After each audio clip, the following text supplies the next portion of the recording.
Hey everyone, it's Kathy. And Paul here with Adulting. We're here to help you navigate the crazy world of adulting. Because let's be real, it's a wild ride. We'll be dropping tips, sharing stories, And maybe even spilling some embarrassing secrets along the way. so get comfortable, grab your favorite drink, get ready to laugh, learn, and level up your adulting game. This is Adulting. Don't forget to like, follow, and or subscribe, and share this podcast. Head over to adulting.com for more information and to submit questions for us about adulting.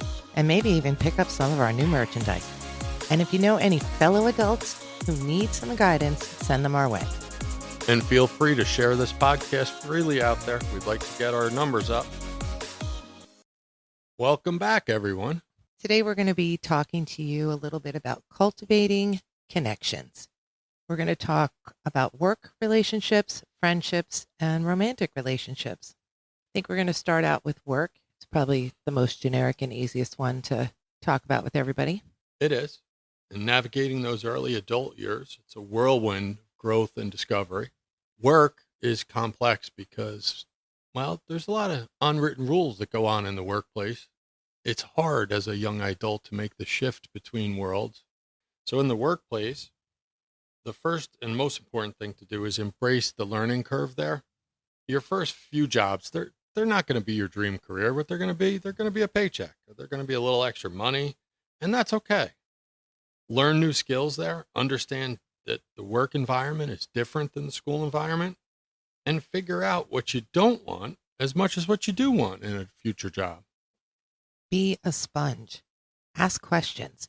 Seek feedback. Be open to new ways of doing things. Don't be afraid to admit when you don't know something. People generally appreciate the initiative to learn. So your coworkers, your managers, your supervisors, those are all things that they'd appreciate, and it does help you build a good connection with those people. Build a network while you're there. All your coworkers, your bosses' bosses, your customers even, are potential places where you can get referrals or find out more about going in other directions in your life. So connect with those colleagues. If there's industry events like trainings or social events, make sure that you attend them. Even if they're just virtual, get to know the people that work in other areas of the company. You never know where your path might lead you. Nurture those relationships. Try to remember names. You want to become friendly, but not necessarily friends with people at work. Oh, I don't know about that. I think I have some jobs that didn't become my career that I became friends with someone who I'm still friends with today. But remember, when you're walking in the door, you're not sure about those relationships. So be aware of where that line is. That's true. And develop your soft skills. That means learn how to communicate with your fellow employees, learn how to use teamwork to your benefit, and, definitely some problem solving skills, adaptability. They're all crucial in any job you wind up in, especially your dream job. So actively working on these skills, they'll set you apart. Definitely will set you apart, especially teamwork and problem solving. In today's world, many people are not able to do any problem solving at all whatsoever. They seem like, oh, that's it. I'm at a dead end. Plan A didn't work, so we're just going to sit here and stare at the problem until it eventually becomes larger. Someone takes it away or it goes away. It's really important to be able to develop a plan B, a plan C, and take action without someone having to tell you how to do it. Not only will you look like a rock star, you'll probably have fun and come up with some good laughs about all the plans that didn't work. As you gain experience and confidence, don't be afraid to express your ideas. Ask for what you need within reason, of course, and negotiate your worth. So if you have a good work relationship with your bosses, your leaders, your coworkers, if you think it's time to negotiate your worth and, maybe up the ante a little bit with your pay, that's going to benefit you. They're going to look at you and say, oh, I like that guy. He's a good worker. I like that girl. She's really motivated. Those are the kind of relationships that you need to build at work and you need to grow so that when you move on in life and you get your next job, those things become second nature and your jobs just keep progressing. And I would recommend a long period of listening and learning before you start speaking. And building relationships. Yes, but not advocating for your raise inside the first couple of weeks. Crazy how many young people today want to occupy the corner office without ever paying dues in a workplace. So let's talk about friendships. This is a little bit less formal than a workplace, but still a major source of drama in my estimation and observation. So let's keep our friends quality over quantity. Don't feel like you have to be friends with a million people. Focus on nurturing a few deep, meaningful connections rather than trying to maintain a large circle of acquaintance. Especially as young adults, there seems to be a lot of drama that just shows up in everybody's world. And a lot of that is caused by, quite frankly, young people aren't able to distance themselves from the opinions of other people and are having a hard time figuring out what it is they control. If you're talking about the actions that someone else took and how they ruined your day, we could have another episode about things like that. So focus on the quality of it and not the quantity. And true friends will support you through thick and thin. I can immediately think of 5 or 6 people that I could see who I haven't seen in a year or more that we would pick up just like we left off. And those are the type of friendships we're talking about. Right. I have a friend who I was so close with all through high school. We both went to college, kind of went our own separate ways. And a few years after college, she happened to be visiting her parents who lived close to my parents. And she gave me a call and we went to have a slice of pizza and a soda and chat. And I think we wound up sitting for 4 hours and we just talked like we never missed a beat. Those are the friendships that you want to cultivate. I'd rather have that one friend than 90 so-called friends, 90 social media friends. You want to make sure you're present and engaged with those friends, which is very difficult in today's world. There are so many things pulling our attention in other directions. Put in effort to stay connected with them. An example would be if you haven't seen somebody in a little while, give them a call, throw them a text, make that effort. Make time for your friends. Actively listen when they talk. Put down the damn cell phone. No one cares what's going on in tic-tac in that 30 seconds. Spend the time listening and talking and communicating with your friends. Be there for them when they need you. And like all relationships, they take work. And that work is two-way work. Embrace change. Friendships evolve as life circumstances change. Some friendships might naturally drift apart. Say you were really good friends at work, but not outside of work. One or the other moves on to a different job. You become friends with your new coworkers, and maybe that friendship kind of drifts away. That's okay. Communicate openly and honestly, but you have to judge that. You want to be open and honest with your friends. Address conflicts or misunderstandings directly and with respect, but don't be mean about it. Don't be hurtful about it. And maybe don't overshare with it. Think about the consequences and play that tape out before you even have that confrontation. Healthy friendships do thrive on open communication, but oversharing and being passive aggressive or even just mean isn't a good recipe to keep friends. And conflicts or misunderstandings happen in every relationship. If you're worried about he said, she said, somebody down the street said, and you're not talking to the person directly, you can't actually resolve these conflicts if you're not having a one-on-one communication or a one-on-one conversation with someone.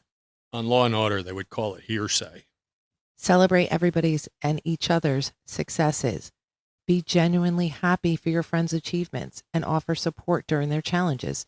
Remember, everyone has bad days and everyone has great things they accomplish in life. Don't be jealous. These are your friends. You care about them. You should want to see them succeed and you should get the same in return.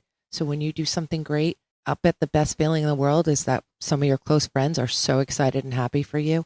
That's how you should be to your friends as well. Treat everyone the way you want to be treated. I do believe this is referred to as the golden rule, isn't it? It is. And when you think about it, if you're having a hard time and you need someone to talk to and they give you a shoulder to cry on, when they're having a hard time, they're probably looking for that in return. I just think that a decent human being is there for their friends and their friends are there for them. Those are relationships you want to build them and just have those two people become your lifelong friends. And remember, sometimes people go through things that they find difficult to share, or they just want to deal with it on their own. It could be something personal, it could be something that was overwhelming, it could be something that they're still processing and trying to figure out. Those are times where it becomes important to give that friend some watchful space. Let them develop, let them digest it, and just every once in a while, a little nudge with, hey, I'm here if you need me, can go a long, long way. And I'm going to say this, and I'm really, truly mean it. You don't need to be friends with all of your friends' friends. You can maintain a relationship with one person and five others. They don't all need to be friends, and you don't need to be friends with that one person's five others. It's okay. It's healthy. Enjoy the friendship that you have with them. Right. I'm not even friends with all my own personalities. I have arguments in my own head all the time. Sometimes they don't talk for weeks. Now we're going to talk about romantic relationships. I'm going to sit back, I think. It's not strong area in my life. He's not giving himself enough credit. He regularly, like weekly, brings me fresh flowers or does chores around the house to help me out. He is a romantic. Know yourself first. Understand your values, needs, and what you're looking for in a partner. This self awareness will help you make healthier choices. And please take some time to think about those. What are your values? What are your needs? And what are you looking for in a partner? Don't just settle for the first guy that walks by. And guys, if you're walking by my daughter, you not only have to make it past her, but there's a big burly guy that sometimes gets cranky behind her. Watch out. Communicate openly and honestly. This is paramount for any relationship. Share your feelings, your needs, your expectations clearly and respectfully. Learn to listen actively to your partner. We're not saying you have to tell your partner every single detail of every single day, but if they're asking your opinion on something, they're asking your advice on something, how do I look in this dress?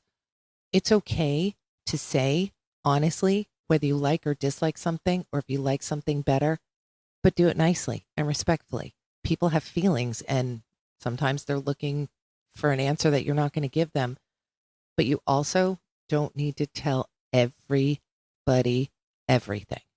I've been married for quite a long time and I pretty much tell my husband everything, but there are occasionally things that I'm like, you know what? I'm not telling him this today. There's no point. I don't want to hurt his feelings or get him upset. They're usually very minute, stupid little things, but you need to know when to not say everything. Build a foundation of friendship.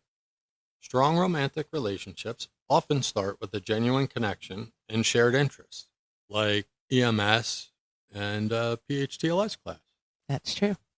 Enjoy spending time together and getting to know each other on a deeper level. And that is a lifelong pursuit if you do it right.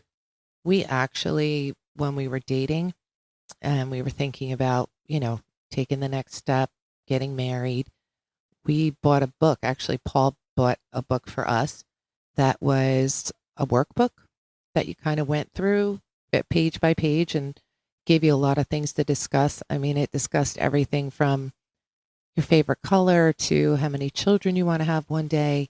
It was a really good guide and a really good conversation starter. And I think we kind of knew most of those things already, but there were a few things that we learned about each other by doing it. So yeah, we were not only friends, we liked each other, we liked doing the same things, but we really worked on our relationship. Listen, guys, or masculine energy in a relationship, you know the type, the fix it people, the want to halfway listen and hammer the nails in and fix the problem before it's even fully presented. There's times where that works, like at work, if you need to fix something, you fix it. But in a relationship, active listening is really important, especially, are you hearing me, men? Hold on, took 25 years to figure this out. Sometimes You just need to listen. Your significant other is not asking for a solution, nor do they want one. They want to vent and get off their mind or chest whatever is going on. In my case, I was terrible at this. My poor wife would be venting about how bad it was at work, and I would be like, F it, quit, F it this, F it that, do that. This is how you fix it. I don't understand it. And it literally, slow learner, guys, took 20 years before I realized sometimes she just wants to talk. And everybody knows men are from Mars, women are from Venus. So be an active listener, a good shoulder, and just listen. Set healthy boundaries. Know your limits and communicate them clearly. Respect your partner's boundaries as well. Healthy relationships are built on mutual respect, meaning if there is something that's off limits in your relationship, make sure that that is clearly communicated with your partner and make sure that you know theirs. Sometimes your boundaries are not their boundaries. So have that open communication and then set your boundaries and hold firm on them. They're your boundaries. And don't be afraid to discuss them. And if those boundaries change over time because your comfort level in a relationship changes, discuss those too. Setting the rules once isn't a thing. The rules are dynamic and they're meant to be discussed, because what was a boundary when we first met wouldn't even be a speed bump in the day 28 years later. So don't be afraid to revisit those boundaries. And don't be afraid to walk away. If a relationship is consistently unhealthy, disrespectful, or doesn't align with your core values, it's okay to end it. You have to prioritize your well being, because if you're not good, you can't be good in a relationship. And learn from each relationship. This applies to work, friendship, and romantic relationships. Every relationship, whether it lasts or not, offers valuable lessons about yourself and what you seek in work, a partner, or even a friend. The way I like to phrase it when I'm talking to younger people in careers is every person teaches you something. It may be what not to do, but they're teaching you something. So keep an open mind and learn from everybody. And I want to put this out there because I truly believe this. Not everyone you date needs to become a romantic partner. That means that if you're young and you don't know what it is you're looking for, go out there, date around, go out to dinner with someone. If they take you out a few times, it doesn't make it your boyfriend, your girlfriend, your significant other. It just means you went out and had a date. Be respectful. Explain that, you had a great time, but you don't think it's going to go any further. Just do the right thing, and that's okay. And I think all young people should date. I think going from relationship to relationship limits the amount of people you meet and limits the knowledge you get to fill your brain with so you know what you're looking for. And guys or masculine energy out there, couple things for you. Open doors, always. The feminine side of the relationship will appreciate it and should be expecting those doors to be open for her. It shows that you respect her. Use your manners, always. Nobody wants to date a caveman. I'm lucky at times that my wife stayed around this knuckle dragging fire guy. Don't overshare. It can damage your relationship and your credibility. Not only that, it can make hard feelings where you don't need to have hard feelings. Right. It's when you're out with your significant other, it's not, your bro or it's not a girls' night out. We're all going to sit around and gossip or say things that aren't necessarily meant for that person to hear. If you respect that person and you honor that person, treat them that way. And be honest, but remember, before you open your mouth, engage your brain and understand that some things are just better left unsaid. Right. So like I said about does this dress look good on me? There's a way to let someone know that you don't like necessarily what they're wearing without saying those things. You could say, I like the other one better. It looks nicer on you. It matches your eyes. Something that's a little bit kinder. Don't be hurtful on purpose. Like, don't go out of your way to be demon tongued or anything like that. In relationships, especially romantic, but in both your friendly and romantic and at work, don't use your words to hurt people. There's enough hurt in this world now. We could all do it. Keep your words kind. And remember, if you're in a fight with someone that's in a relationship with you, whether it be work, friend, or romantic, there's no reason to hurt someone's feelings like that. These are supposed to be the people you care for. One rule I always had with arguments, I try to never leave with an active argument going. Being a firefighter, it was always there was always that potential to not come home from the shift. So I would always try very hard not to go to work still in the middle of an active argument. And I always tried to make sure that I gave my wife a kiss before I left. Remember, everybody, these are just guidelines we were talking about tonight. Your journey will be unique, filled with its own set of experiences and lessons, and enjoy the hell out of the ride. That's all we got. What we have is today. Be patient with yourself, stay open to growth, and don't be afraid to ask for support when you need it. Just remember, you've got this, adults. Keep your head up, your spirits high, and keep adulting with us. Go forth and conquer the world, or at least your to-do list. And don't forget to like, follow, and or subscribe. Tell your friends, share the podcast, and head over to adulting.com for more information and to connect with us. See you on the next episode. Be safe.